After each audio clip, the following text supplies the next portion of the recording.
Welcome back, Resource Game, to another episode with the Bishop. Guys, listen.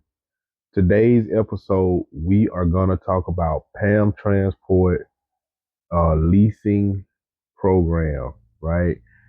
Pam Transport offer a leasing position where you can be a lease driver, where you can get into a lease truck and make money. And today, guys, I want to talk about I want to inform you how it all works, right? I want to inform you how it works. I want to give you my honest intake if you decide you want to become a lease driver. So let's get into it.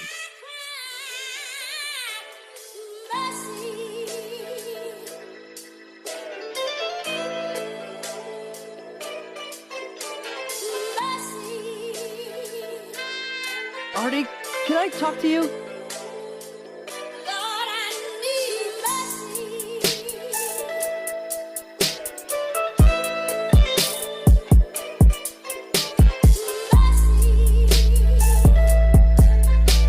All right, guys, we back. Once again, I am the Bishop, guys. We are going to talk about Pam Transport lease purchase program. I know it's not a whole lot of information out there on it, but I kind of want to go over it, kind of give you an idea of how it works and how to be successful doing it. I do work for Pam, as you guys know. I work for them. I've been in a lease program for 7 years. 7 years. I've been a trainer with them for 6 years. I mean, you guys can go back and watch my videos and you'll see why I talk about all that. But nevertheless, but for the sake of information, I have been a lease driver with them for 7 years, guys. I've been doing it and I've loved it. I've enjoyed it. Um, I also hear a lot of people because I like to promote when we have great opportunities, especially like when we have dedicated positions with the lease. So I want to give you guys just some insight, my honest opinion about the lease program, how I feel about it, what it has done for me, what it's done for my friends, people that I have brung in that actually are successful doing it or have been successful doing it. And don't get it twisted, y'all.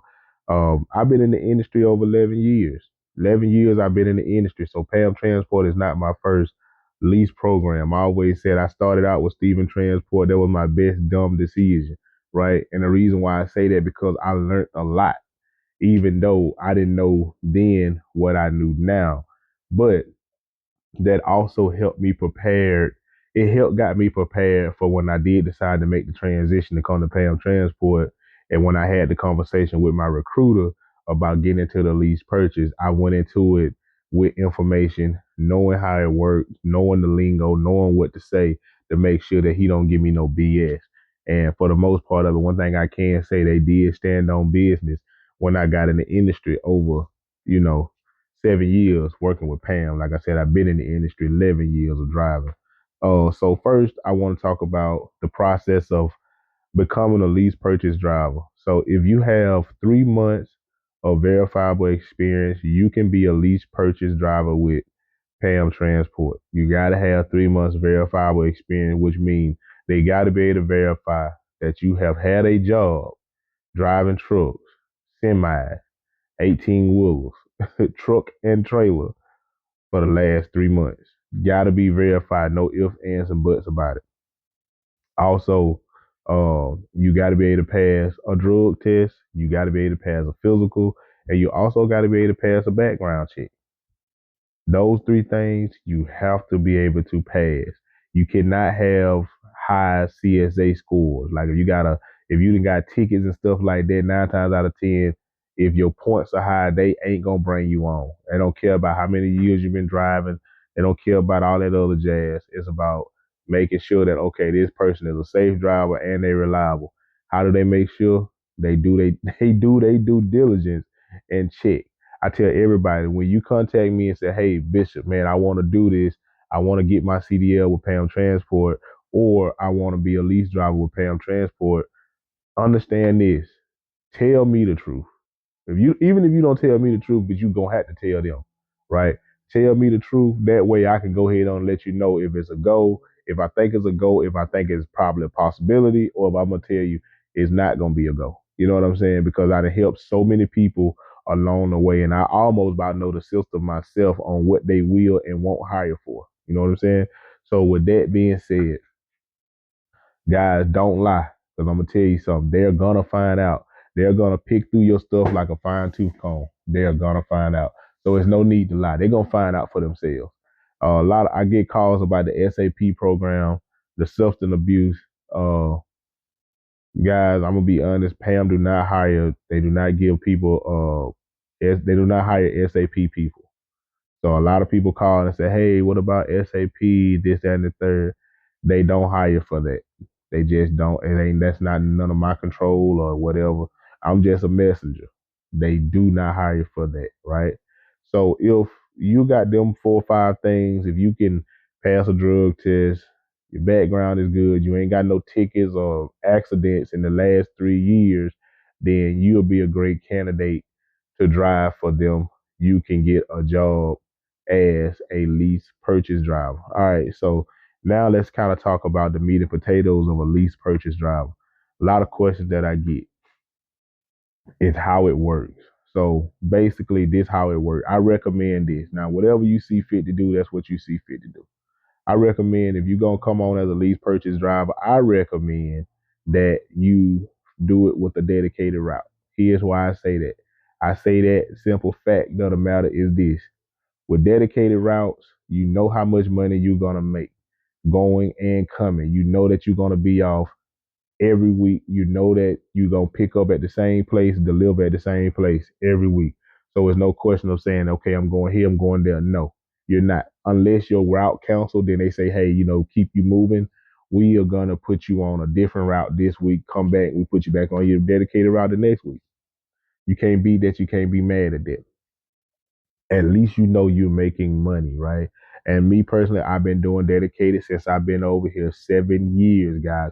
I've done over the road one time with them, and I only did it for about a couple weeks, and that was when COVID was in. That's the only time I did it because all the manufacturing plants were making hand sanitizers and paper towels and all that jazz. So that's the only time I went over the road with them. And I only did it really, really short. When I say a few weeks, I literally mean like maybe 2 to 3 weeks, and I was back doing whatever automotive that was spitting out.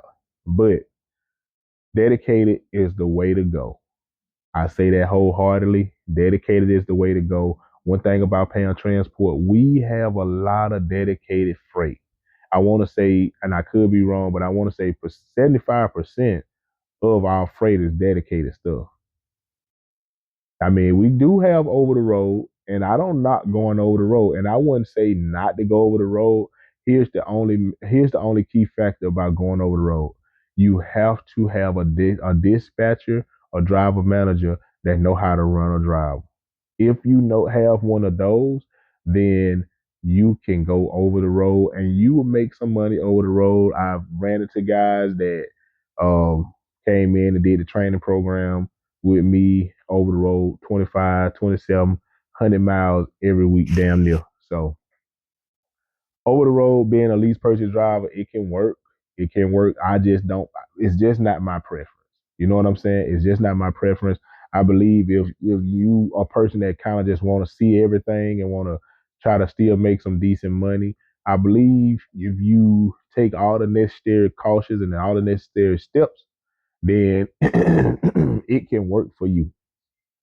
It can work. And it's just my preference. I tell everybody, get on a dedicated route. Get on a dedicated route, and that makes the lease purchase worth the while. Because I say this, right? You can manage your money better knowing that you're gonna make $1,500 a week. And it's just hypothetical. I'm not saying this is what you make every week, but I'm just saying that just for the sake of times and numbers, you can manage your money better knowing I can make $1,500 a week every week for the next 4 weeks versus knowing that okay, I'm gonna go over the road. I might make 15 this week. I might make 9 this week. I might make 17. Me personally, I don't like the spikes in numbers. Me, I like something that's consistent where I know for a fact that I'm gonna bring this home. I can manage and plan my bills. I can manage my lifestyle that way. Now understand this, right? And I want everybody to understand this. No company is perfect, right? Pam, Steven, Schneider, nobody have control over people that send out their freight, right? Because sometimes uh the border might say it's gonna be a delay, or the manufacturing plant for Chrysler or Ford might say it's gonna be a delay. That ain't on Pam. That just the manufacturing delaying it. We can't do no more than what they give us, right? And that goes anywhere. That is shit, it can be Jimmy Dean. You know, if Jimmy Dean sausage said they don't want to make no sausage this week, there's gonna be a delay, then there's gonna be a delay. And nothing you can do about that, right? I know a lot of people like to get a company flack because of, they say, oh, well, my load ain't picking up, or my load this, my load that. Listen, that happened. That is a part of the game. I'm going to be the first one to tell y'all guys, you're going to take some losses. You know what I'm saying? You're going to take losses. It don't matter if you're a dedicated lease driver or you're a regular OTR driver or a regional driver. You're going to take losses. We have no control as drivers. We have no control on who decide when they want to send their freight out and how they want to send their freight out. We ain't got no control over that. So we just have to adjust and be in constant communication, right? So with the lease program, I say if you get on a dedicated route, man, you're gonna make good money. You're gonna do good for yourself. And the good thing is you still get that balance. You still get that at home balance, and you still get to make money balance, right? You still get a chance to interact with your family, and you make some decent money. Most of the time, in the industry, you have to give a sacrifice, right? Especially when you first get in, you have to get that sacrifice up where you got to go make some money before you can come home, right? And be at home. And nothing wrong with that. Everybody, normally, 80% of the truck drivers have had to do that. There's been a couple lucky ones that haven't, but for the rest of us, we've had to do that. So with Pam, you get a chance to get that balance when you get in our lease program, right? Um, a couple things I like to tell people is this program is dummy proof. It is dummy proof. If you get in here and do what's needed to be done and how it's laid out to be done, you got to go to work. You got to drive. That's a given. But here's the most important part. You have to communicate, guys. You have to communicate. And I'm going to say, let me read this disclaimer. Let me curse commercial break right here before y'all get onto my comment section talking crazy, because I know it's coming. You need to know, and I've said this before, you need to know who's who. Who's who. One thing I like about Pam, man, if you find out who to contact and to bring your issue, to give up your issue to, it will get resolved. You have to figure out, you got to go beyond the dispatch sometimes, because some dispatchers, they be new and they don't want to do their job. So you have to go beyond that.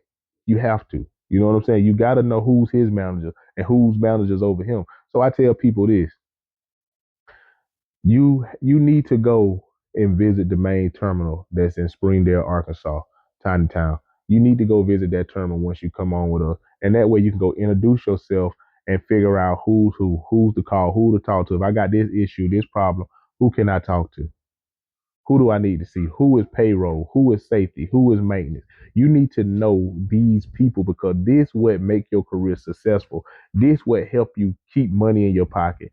This what help make you want to do your job when you know the people that stand behind the machine. So if you don't know that, and then you get into these issues and these problems, you can't get it figured out. Now you mad and you pissed off because you couldn't get some resolved because you don't know who to go to. You don't know who to go to. So I strongly recommend, if you decide to come over here to Pound Transport, uh, go to the main terminal. Once you get your truck, go say hi, go peek your head in there, figure out whose it is, go lay eyes on your dispatcher, know who his manager is, know who the manager that's over him, go know who your safety people is, go know who's who.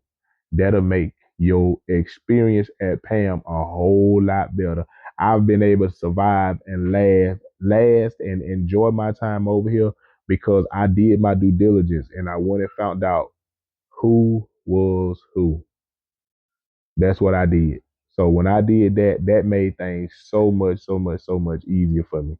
So I say, guys, go do that. Now, back to the scheduled program. All right, guys. Now we got through that, we know who's who. The next thing about this program is people ask me all the time about the warranty and the maintenance. So basically, about the maintenance, guys, these trucks come with warranty. You're gonna either get a 2022 or 2023 Peterbilt 579. It's gonna have factory warranty on it. Still have a factory warranty on it. From my knowledge, it's 500,000 miles or 5 years, whichever one come first. So you still have your factory warranty. You also have a maintenance account just as well. I think they take 6 cents a mile out for your maintenance account. I know for me, I put $146 every week in my maintenance account, and that's just because of how many miles I run every week, right? So people ask all the time. They want to know how it works, as far as maintenance on the truck. I tell people this: you really don't have to worry about that because the truck still have warranty on it, right? Only thing that don't have warranty is tires, windshield wiper blades, stuff like that, little miscellaneous stuff, right? And you got a maintenance account that'll cover that. So if a tire blow out, then you got a maintenance account that will take care of the tire for you. You don't have to pay nothing out of pocket. I get that question all the time. So what do I have to pay out of pocket? You ain't got to pay nothing out of pocket because it's already covered. You have a maintenance account. All you have to do is report whatever going on, make it known to road rescue, the maintenance team, and then they'll tell you what to do from there. Or if you buy a Pam shop, take your truck by a Pam shop and let them fix it for you. You don't have to pay nothing out of pocket. They're gonna fix it, and then they're gonna tell you, all right, it's good to go. Take it on down the road. Make sure it's good. Any issues, any problem, bring it back. Make a phone call. Simple as that. You don't pay nothing out of pocket. Let me say that again. Nothing comes directly out of your pocket. All right. So one thing I say I like about it, like I said, you got the bumper to bumper warranty on the truck, man. You got the bumper to bumper warranty. You don't have to worry about with the truck breaking down. The truck down there new. Now here's what I am saying. I'm not saying that the truck won't break down. I'm not saying that you won't have problems. It's mechanical. Hell, you have problems at your cars. That's mechanical. But at the end of the day, you have that extra sign of relief that okay, even if it break down, then at least I know I got a warranty on it. I got a warranty, and I got a maintenance account. So I'll be good regardless. And you keep going. Now I say this: if your truck gonna be down over 2 to 3 days, I would highly suggest getting on the phone, making the phone call, saying, "Hey man, can y'all find me a loaner truck?" That is the most beautiful thing out of all the stuff that I love about Pam is the fact that if your truck break down, it's gonna be down 2 3 days. If it have to go to the dealership, you can get on the phone and say, "Hey, can y'all find me a loaner truck?" They will find you a loaner truck. You don't have to pay no extra money for it or whatever. You get to whatever yard the loaner truck is at, get in and continue to go to work. Just pay your regular truck note. Now, I had a friend of mine that worked over at Swift Transport, and they got him a loaner truck, and he had to pay an extra 15 cents a mile on top of his truck note. Pam ain't doing it to you like that. All they want you to do is keep working. The thing about this company, man, they'll let you make money. They'll let you make as much money as you can. They ain't putting no cap on you. They ain't micromanaging it or none of that. But you just got to do the necessary steps to get to that. That's just what you got to do. And that's the thing people don't understand. And that's why a lot of time, if people don't make it in the lease program, it's because I guarantee you it's a step they missed or they did not talk to the right person. They just didn't talk to the right person to get that problem resolved. So, and you get mad, you get irritated, you be like, you know what, forget it, I'm gonna quit. And if that's the case, look, I'm not knocking, I'm not bashing that. That's just what happened. You know what I'm saying? But I'm just saying from experience of being over here 7 years, 7 long years, guys.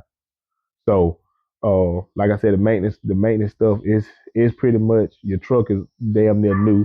You know what I'm saying? So you just gotta make sure you talk to the right person, right? So, uh, let's see. We went through the maintenance, dedicated. Um, and I think, man, that's really it. To be honest with y'all, man, I think that's just about everything in a nutshell, man. You know what I'm saying? I will say this too, though. Different lanes pay different amounts.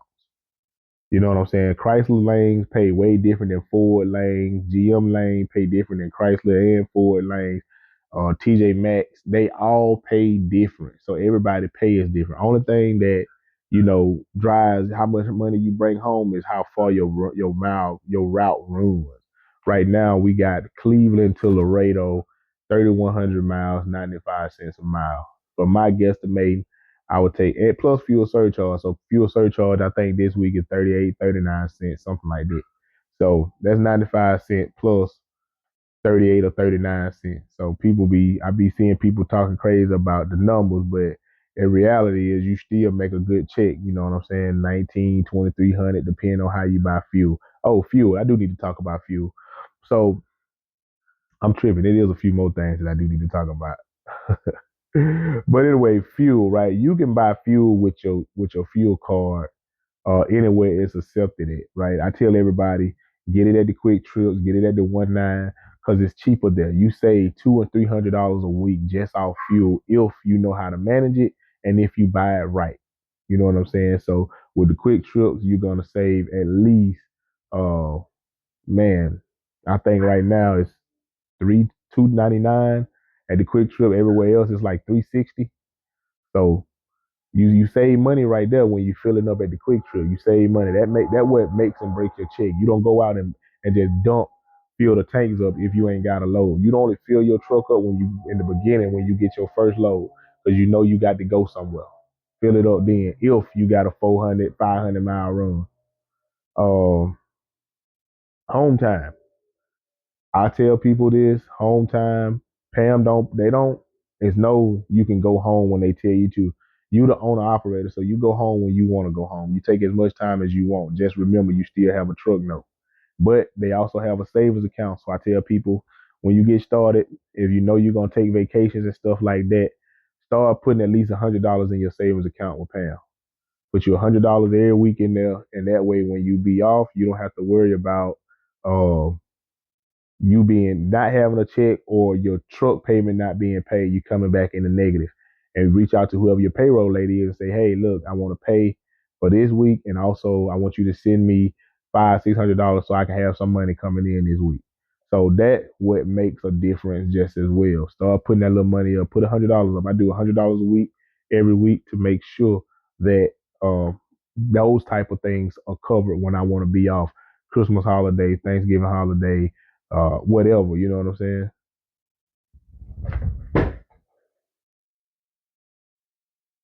Sorry about that, guys. I had a phone call coming in and cut my video off. But anyway,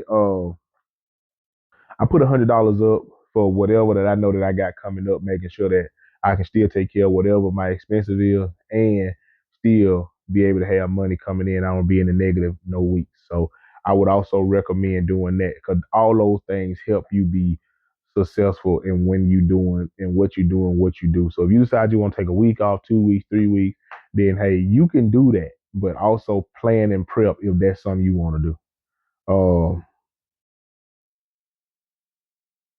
let's see. I think that's it this time. I think that's it.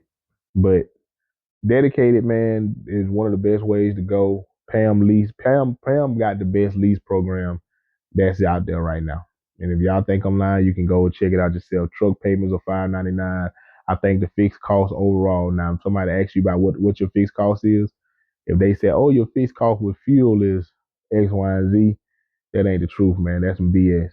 Your fixed cost is what you pay is the same amount that you pay every week for the same particular things that you get charged for. So truck note, insurance, whatever, that is your fixed cost. Not your fuel can't be included in your fixed cost. But nevertheless, like I said, we got the best program. I strongly encourage if you guys decide you want to be a lease purchase driver with Pam Guy, listen, reach out to me in the comment section. Give me a shout. Let me know what you want to do. I can help you do that. If you want to get your CDL and don't know which way to go, the direction to go, man, I can help you do that. I can get you to who you need to get to and get the process started. It really don't take long, but I'm telling y'all right here, right now, if you got tickets, accidents, you can't pass a drug test, you can't pass a physical, guys, it's gonna be hard. It's gonna be hard, and you might not even get the job. You might not get the job. Now, if you want to get your CDL through Pound Transport, and here's the thing, even when you get your CDL through us, you'll start out as a company driver, but you can get promoted into being a lease driver. After so many months, you can move up and be a lease driver, get on a dedicated lane, and now you're making 100 to $150,000 a year. Who would want to do that? So, but anyway, guys, if y'all guys can think of anything, any kind of questions, man, jump in the comment section. let me know. I will answer it to the best of my ability. But if you definitely want to do it, definitely let me know that as well because I can help you get there. I can help you get to that position within a week. It'll take me about a week. If everything check out, it'll take me within a week to get your information over to the recruiter. The recruiter contact you, and then they run run everything, get your drug test, and then get you in there. It'll take about a week. I would say normally it take 3 to 4 days. I just tell people it take a week just in case that we run into any hiccups or anything like that. But if that's something you want to do right now, we do have dedicated positions open. We have a dedicated Laredo to Ohio, and we are hiring out of Laredo, and we are hiring out of Cleveland, Ohio. They're the only two places we're hiring out of. We also have a Laredo to Michigan. We are hiring out of um, Dallas, San Antonio, Michigan, uh, Dallas, San Antonio, Michigan. I did say San Antonio. What's that other state? I want to say somewhere towards like St. Louis. I think we're hiring out of St. Louis. So down that little corridor we're hiring, but just reach out to me, guys, and I can kind of tell y'all where we at with it and go from there. So with that being said, guys, if that's something you want to do, it's 95 cents a mile for them two ads right there. I know y'all saying, well, oh, that's super cheap, that's super low. But at the end of the day, you still can walk away with anywhere between $1,900 to $2,300. I did the math already. I've done it with a few people, man. It's about $4,100, $4,200 um, take home. I mean, $4,200 gross. That's with fuel surcharge, and I divide that by two, and you will take home anywhere between 19 to 23, depending on how you buy fuel. I know it's a lot. I know it sounds crazy, but like I said, if it's something you want to do, we can break the numbers down a little bit further, go into more details about it, and you can make a decision. But a lot of people are jumping on it, man, and I know this ain't gonna last long. It ain't gonna last long, so I strongly encourage everybody, man, to look into it if that's something you want to do. If you want to get into leasing and become and own your own truck, right? Because you can't own your own truck. And I tell everybody, here's the starting point. Nobody got $20,000 to go get to the dealership. And if you do, hats off to you. But a lot of us, we don't have that kind of money. So you have to start somewhere where you can start building that money up. And that'll be another video for another time, guys. Also, we have the training program. That'll also be another video I'll come up with. Y'all can also go see. I got other videos talk about PAM training, becoming a trainer. But I'll talk about that again in another video at a later date. So with that being said, guys, y'all be cool how y'all be cool, man. Be safe out there on that road. And if it's something you really thinking about doing, man, listen, reach out to the bishop in the comment section and say, Bishop, I'm thinking about it. I want to do it. I'm ready to go. So if that's something you want to do, hey, let's do it. Till next time.